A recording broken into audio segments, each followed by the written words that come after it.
Free cash flow is the money that a company has left after paying for everything it needs to run its business, like salaries, rent, and equipment. So basically, it's the money that a company can use mainly for 5 things, like paying a dividend, buying back some of its own shares from the market, paying down debt, spending money on new things so it can make even more money in the future, or just plain saving that cash for future needs. Now, if a dividend is well covered by the free cash flow, meaning about under 65% to give one the warm and fuzzies, which means that 65 cents or less of every dollar of free cash is used to pay the dividend, then the business comfortably has enough to do some of the other 4 things on our list. What's up? I'm Russ, a welder with a passion for passive income, so this is not financial advice in any way, shape, or form. Please do tap that thumbs up button, and remember, we'll be using Simply Safe dividends and moving very quickly through these, so pause the video if you want to take a little bit of a closer look-see at some of the 10-year trends that we'll be showing. So I have for you, dear dividend investing viewer, 10 dividend-paying businesses that are prime cut candidates currently based on their payout ratios. Now, this does not mean that a dividend cut is imminent, and we've seen that some businesses have had high payout ratios, like Nike and Coca-Cola. They were temporary issues because of a drop in free cash flow, which they bounced back from. So just remember, a negative free cash flow ratio means the business is losing money and cannot support its operations, growth, or dividend, and a free cash flow ratio over 100% can be acceptable for a few years for more stable blue chip companies that have predictable cash flows. First up is Tyson Foods. Now, their high cost and low supply of beef, weak demand and oversupply of pork, and high production cost of chicken have reduced their profits, increased their leverage, and lowered its credit rating. Now, they do have a safety score of 80 that was downgraded in December of 2023. They have an 11-year dividend growth streak, 32 years uninterrupted. Their dividend increases trailed off just a little bit lately. Dividend yield is 51% above the 5-year average, and because they have negative free cash flow per share, their free cash flow payout ratio is negative 363%. Earnings payout ratio 144%. Those numbers are no bueno, but they continue to buy back shares, and as we see, their margins have absolutely been crushed because of it. Their net debt only 34%, and their interest coverage ratio absolutely sucks at 1.42. Number 2, Cracker Barrel, ticker CBRL. Now, they cater to travelers and retirees, but recently higher gas prices, lower consumer spending, and a new CEO make things a little bit cloudy. Now, they got poor earnings, a high free cash flow payout ratio, and a low safety score of 40, making it unsafe. Back in June of 22, they were at 70. They've been downgraded all the way to 40 unsafe. No years of dividend growth for Cracker Barrel, but the 20-year CAGR 32%, so still a little bit high. Their dividend has been frozen since November of 2022. That yield is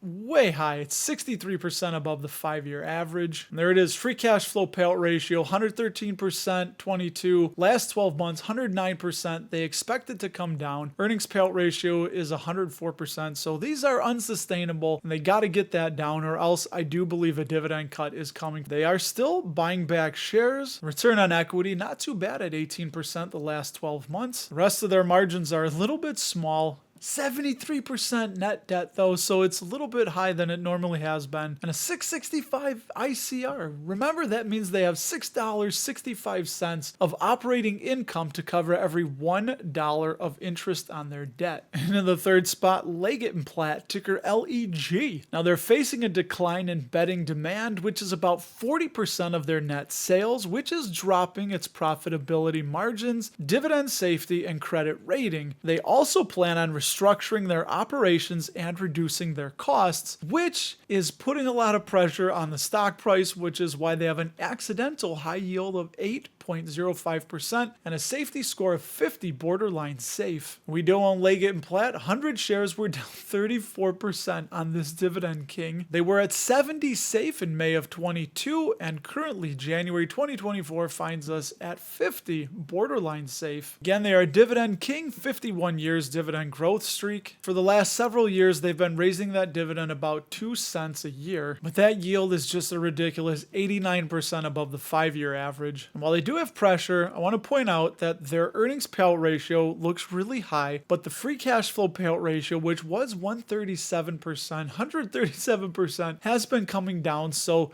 this makes it a little bit better, but they have got to be able to sustain this slowdown in their sector. They haven't been buying back shares a lot, currently at 136 million shares outstanding. Return on equity had been pretty high since the mid-teens, but currently down to 13%. But hey, 10 cents of every dollar that comes in the door at Leggett Platt is at least making it to free cash flow. Net debt down a little bit to 54%, and they have an ICR that's slowly dwindling away to 3.92. Number 4, Trinity Industries. They are inconsistent and volatile with their earnings growth because of the cyclical rail industry. Their net debt keeps climbing. They have high leverage and consistent negative free cash flow payout ratio that's leaving little room for reinvestment and growth, which is why they have a dividend safety score of 42, borderline safe, but they did maintain that dividend during the last recession. 13% 20-year CAGR, so this all looks fine and dandy, right? They just raised that dividend to 28 cents a share, and that yield is currently 30% above the 5-year average of 3.48%. But there's the bugaboo. The free cash flow per share is negative $12. It's gotten improved a little bit to negative $6.16, but still, that negative 17%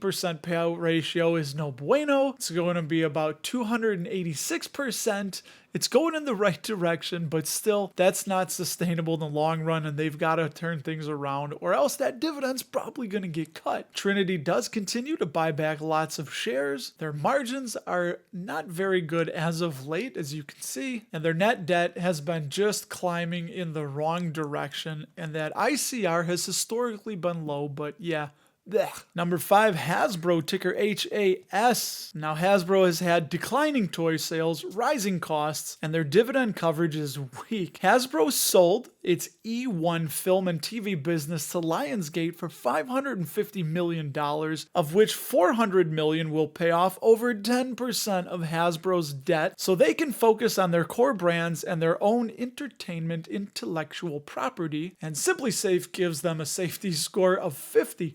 Borderline safe. January of 23, they were at 80, but because of what we talked about, they have gone and gotten themselves downgraded by SimpliSafe to 50, borderline safe. Now that dividend streak is currently 21 years uninterrupted, only 1 year of dividend growth, as it's been frozen since May of 2022, and their dividend is 83% above the 5-year average of 3.17%. Now it's projected to be under 100%, their free cash flow payout ratio in the next 12 months. That's a guess. We'll see if that does come to pass, but currently it's just way too high at 161% the last 12 months. They've been diluting shareholders just a teeny tiny little bit, and that free cash flow margin is currently only at 3%. 3 cents of every dollar is turning into free cash flow, and that net debt to capital of 63% is way higher than it's been at any time in the last 10 years, and the ICR is yuckily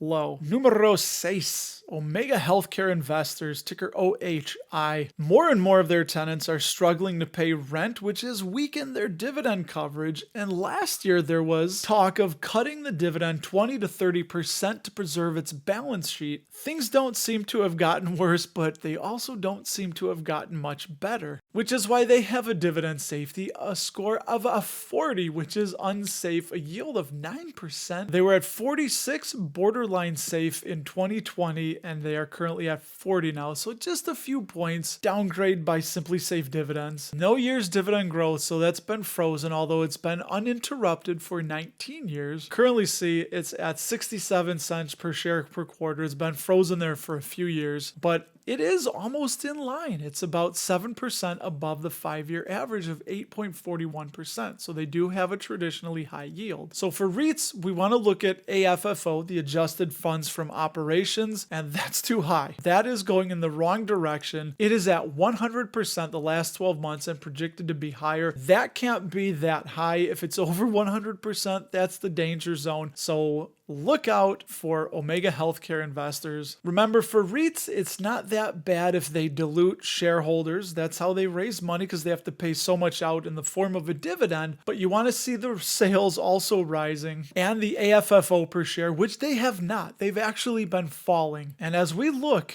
at their net debt, it's still at 55%. So not terrible, but still, I think that they're paying a lot of that dividend with the shares that they've been issuing, which you don't want as an investor. Number 7, Intel, ticker INTC. Yeah, last year they cut the dividend by 66% to save cash and invest in its future, and that was mostly because of weaker personal computer demand and competitive pressure. But CEO Pat Gelsinger, Patty G, thinks they will regain technology leadership and restore the dividend in the long term. But as Warren Buffett says, once a business loses its competitive edge or moat, it rarely gets it back. Intel has a dividend safety score of 60, which is borderline safe. Look at how much cutting had been going on.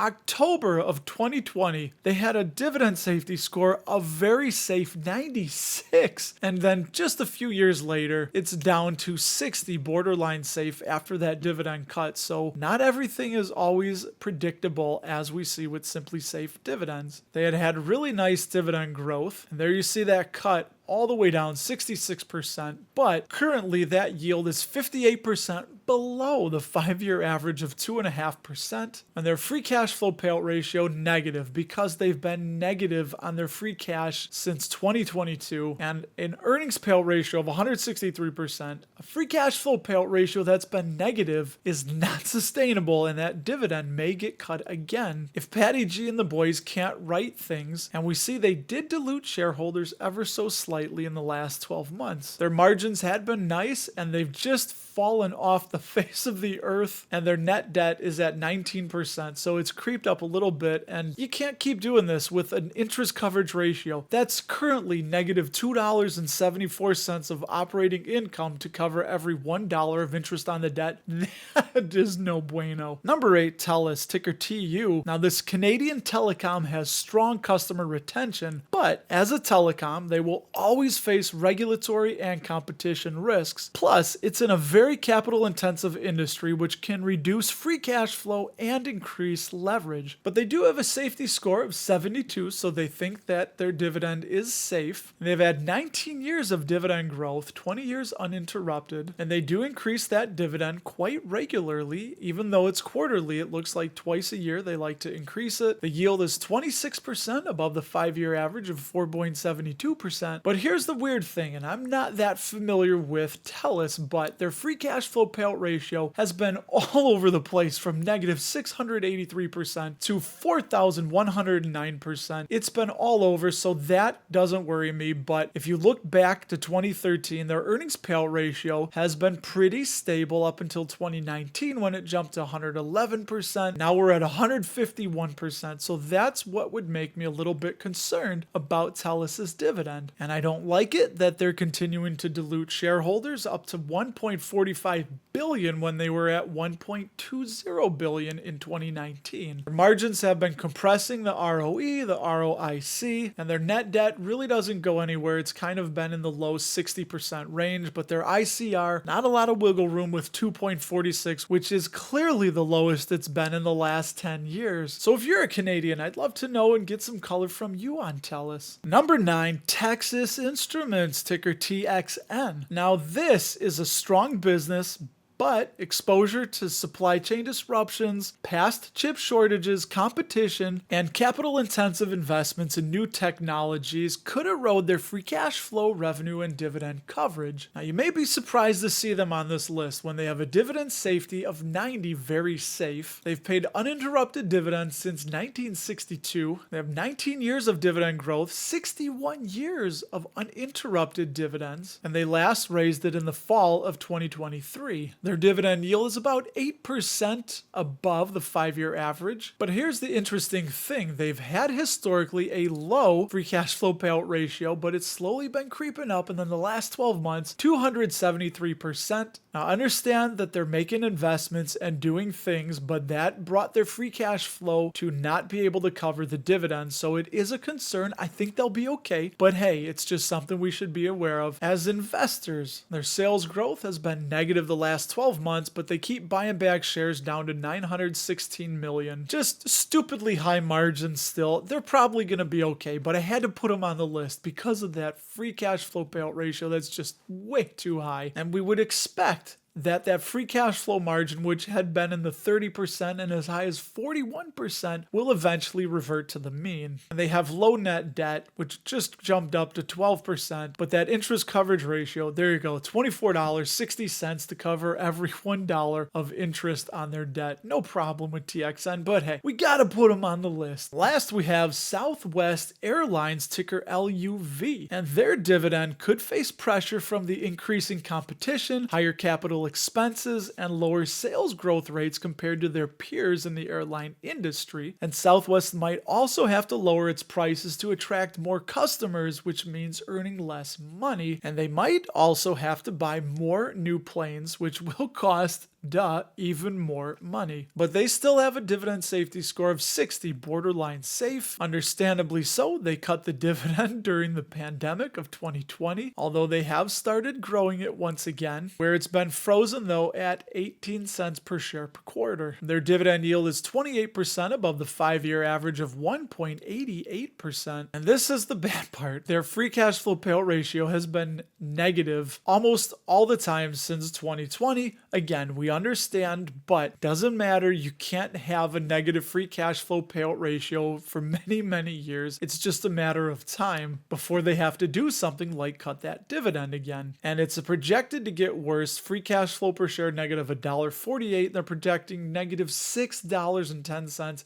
If that holds up, I think that dividend's going to get cut OLED again. And they were buying back shares, but now they've been adding shares to the market, diluting shareholders. They need money. Margins are just buckets of yuck all around. Although if this is correct, they show they have a net debt of 0, but the interest coverage ratio, because of that negative free cash flow, is only $1.34 of operating income to cover every $1 of interest expense. Yuck. We'd love to know from you watching the video right now, which of these that are on the list or which ones are not on the list that you think are a prime dividend cut candidate. Please, dear dividend investing viewers, share it with everybody else in the comments below. And if you have a lust for lists, check out in this floating little box right here next to my head 5 very safe and cheap dividend stocks for you to consider and put on your radar. And if you do that, I will talk to you and tell you all about them there.